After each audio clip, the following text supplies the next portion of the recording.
حضرت عیسیٰ علیہ السلام کی پیدائش کا ذکر اللہ تعالیٰ فرماتے ہیں، اور کتاب یعنی قرآن میں مریم کا ذکر بھی کرو جب وہ اپنے لوگوں سے الگ ہو کر مشرق کی طرف چلی گئیں تو انہوں نے ان کی طرف سے پردہ کر لیا۔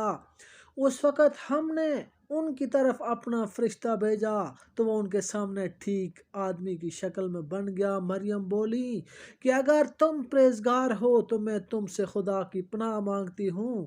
انہوں نے کہا کہ میں تو تمہارے پروردگار کا بھیجا ہوا فرشتہ ہوں اور اس لیے آیا ہوں کہ تمہیں پاکیزہ لڑکا بخشوں۔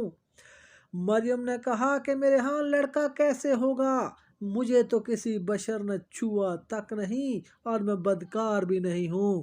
فرشتے نے کہا یوں ہی ہوگا، تمہارے پروردگار نے فرمایا ہے کہ یہ مجھے بہت آسان ہے، اور میں اسی طریقے سے پیدا کروں گا تاکہ اس کو لوگوں کے لیے اپنی طرف سے نشانی اور ذریعہ رحمت و مہربانی بناؤں۔ یہ کام مقرر ہو چکا ہے تو وہ اس بچے کے ساتھ حاملہ ہو گئیں اور اسے لے کر ایک دور جگہ چلی گئیں۔ درد ذہ ان کو کھجور کے تنے کی طرف لے کے آیا، کہنے لگی ہائے کاش میں اس سے پہلے مر چکتی اور بھولی بسری ہو گئی ہوتی۔ اس وقت ان کے نیچے کی طرف سے فرشتے نے ان کو آواز دی کہ غمناک نہ ہو، تمہارے پروردگار نے تمہارے نیچے ایک چشمہ پیدا کر دیا، اور کھجور کے تنے کو پکڑ کر اپنی طرف کھلاؤ، تم پر تازہ تازہ کھجوریں جھڑ پڑیں گی، تو کھاؤ اور پیو اور آنکھیں ٹھنڈی کرو۔ بس اگر تم کسی آدمی کو دیکھو تو کہنا میں نے خدا کے لیے روزے کی منت مانی ہے، تو میں آج کسی آدمی سے بات نہیں کروں گی۔ پھر وہ اس بچے کو اٹھا کر اپنی قوم کے لوگوں کے پاس لے آئی تو وہ کہنے لگے کہ مریم یہ تو نے بڑا برا کام کیا، اے ہارون کی بہن، نہ تو تیرا باپ ہی بد اتوار تھا اور نہ تیری ماں بدکار تھی، تو اے مریم نے اس بچے کی طرف اشارہ کر دیا۔ وہ کہنے لگی کہ ہم سے گود کا بچہ بات کرے گا؟ یہ کیسے بات کرے گا؟ بچے نے بولا قال انی عبد اللہ، میں خدا کا بندہ ہوں، اس نے مجھے کتاب دی اور مجھے نبی بنایا اور مجھے اپنی ماں کے ساتھ نیک سلوک کرنے والا بنایا ہے اور سرکش و بدبخت نہیں بنایا۔ اسلام ہو مجھ پر جس دن میں پیدا ہوا، جس دن میں مروں گا اور جس دن میں زندہ کر کے اٹھایا جاؤں گا، اور مجھ پر سلام و رحمت ہو۔ یہ مریم کے بیٹے عیسیٰ ہیں اور یہ سچی بات ہے جس میں شک کرتے ہیں۔ خدا کو سزاوار نہیں کہ وہ کسی کو اپنا بیٹا بنائے، وہ پاک ہے۔ جب وہ کسی چیز کا ارادہ کرتا ہے تو اس کو یہی کہتا ہے کہ ہو جاؤ تو وہ ہو جاتی ہے، اور بے شک خدا ہی میرا اور تمہارا پروردگار ہے، تو اسی کی عبادت کرو، یہی سیدھا راستہ ہے۔ پھر اہل کتاب کے فرقوں نے باہم اختلاف کیا، تو لوگ کافر ہوئے، ان کو بڑے دن یعنی قیامت کے روز حاضر ہونے سے خرابی ہے۔ ان آیات میں اللہ تعالیٰ نے حضرت عیسیٰ علیہ السلام کا واقعہ حضرت زکریا علیہ السلام کے واقعے کے بعد بیان فرمایا ہے، کیونکہ زکریا علیہ السلام کا قصہ اس واقعے کے لیے تمہید ہے۔ اسی طرح اللہ تعالیٰ نے سورہ آل عمران اور سورہ الانبیاء میں بھی ان دونوں انبیاء علیہ السلام کا ذکر اکٹھا فرمایا ہے۔ اللہ پاک ارشاد فرماتا ہے اور زکریا کو یاد کرو جب انہوں نے اپنے رب کو پکارا کہ اے میرے پروردگار مجھے اکیلا نہ چھوڑ، تو سب سے بہتر وارث ہے، تو اس نے اس کی پکار کو سن لیا اور ان کو یحییٰ علیہ السلام بخشے اور ان کی بیوی کو ان کے حسن معاشرت کے قابل بنا دیا۔ لوگ نیک لپک کر نیکیاں کرتے اور ہمیں امید و خوف سے پکارتے اور ہمارے آگے عاجزی کیا کرتے تھے، اور ان مریم کو بھی یاد کرو جنہوں نے اپنی عفت کو محفوظ رکھا تو ہم نے اس میں اپنی روح پھونک دی اور ان کو ان کے بیٹے کو اہل عالم کے لیے نشانی بنا دیا۔ یہ بات ہم پہلے بیان کر آئے ہیں کہ حضرت مریم علیہ السلام کو اس کی ماں نے بیت المقدس کی خدمت کے لیے آزاد کر دیا تھا، اور اس دور کے نبی زکریا علیہ السلام جو ان کی بہن یا خالہ کے خامن تھے ان کے نگران بنے تھے، اور انہوں نے مریم علیہ السلام کے لیے ایک کمرہ مخصوص کر دیا تھا، وہاں کوئی داخل نہیں ہو سکتا تھا۔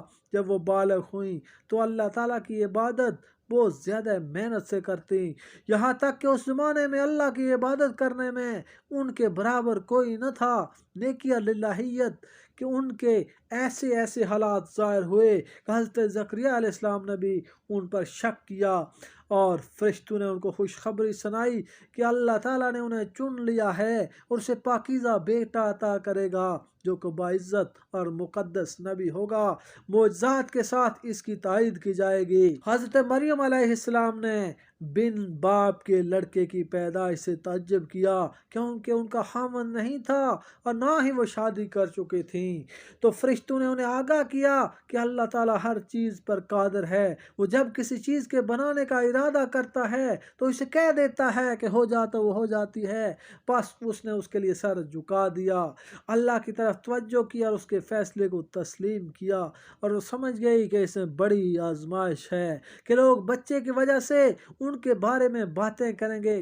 وہ حیض کے دنوں میں مسجد سے الگ ہوتی تھیں، جب پانی لینے یا غذا حاصل کرنے جیسے ضروری کام کے لیے ہی باہر نکلتے تھی۔ ایک دن وہ اپنے کسی کام کے لیے نکلی اور مسجد اقصیٰ کی شرقی جانب اکیلی تھیں کہ اللہ تعالیٰ نے ان کی جانب جبرائیل امین کو بھیجا۔ وہ صاف انسان کی شکل میں اس کے سامنے آئے۔ جب مریم علیہ السلام نے انہیں دیکھا تو کہا کہ میں تجھ سے رحمان کی پناہ میں آتی ہوں اگر تو پرہیزگار ہے۔ ابو العالیہ فرماتے ہیں کہ انہیں معلوم تھا کہ پرہیزگار عقل مند ہوتا ہے۔ اس سے آدمی کے خیال کی تردید ہوتی ہے جس نے کہا کہ بنی اسرائیل میں ایک آدمی تقی نامی فاسق و فاجر شخص مشہور و معروف تھا۔ بات کی کوئی دلیل نہیں اور یہ کمزور ترین رائے ہے۔ فرشتے نے انہیں مخاطب کرتے ہوئے کہا میں تو تیرا رب کا قاصد ہوں تاکہ تجھے پاکیزہ لڑکا عطا کروں، یعنی میں بشر نہیں ہوں بلکہ میں تو فرشتہ ہوں، مجھے اللہ تعالیٰ نے تیری طرف بھیجا ہے۔ مریم علیہ السلام نے کہا کہ میرے ہاں لڑکا کیسے ہو سکتا ہے، نہ تو میرا خاوند ہے اور نہ میں بدکار ہوں۔ فرشتے نے بچے کی ولادت سے ان کا تعجب دیکھ کر جواب دیا کہ تیرے رب نے ایسے ہی کہا ہے، یعنی تیرے اسی حالت میں اللہ تعالیٰ تجھے بچہ پیدا کرے گا۔ اللہ تعالیٰ فرماتا ہے کہ مجھ پر بہت آسان ہے، یعنی اللہ کے لیے کام کوئی مشکل نہیں، وہ ہر چیز پر قدرت رکھتا ہے تاکہ ہم اسے لوگوں کے لیے نشانی بنائیں، یعنی ہم بن باپ کے اسے پیدا کر کے اس چیز کی دلیل بنائیں کہ ہم ہر چیز پر قدرت کاملہ کے مالک ہیں۔ اس نے آدم کو مرد و عورت کے بغیر پیدا کیا اور حوا کو صرف مرد سے پیدا کیا، اور عیسیٰ علیہ السلام کو مرد کے بغیر صرف عورت سے پیدا کیا۔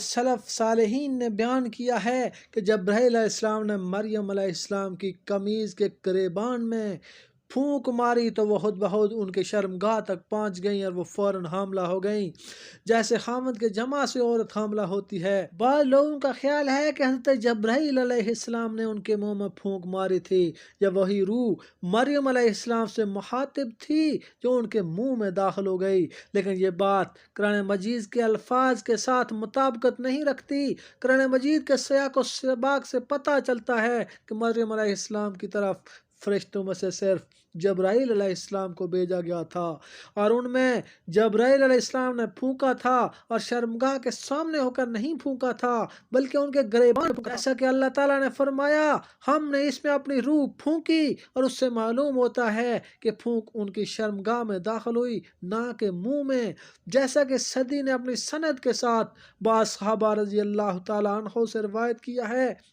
اس لیے اللہ تعالیٰ نے فرمایا ہے کہ وہ اس کے ساتھ حاملہ ہو گئیں اور اس کو لے کر ان سے دور چلی گئیں۔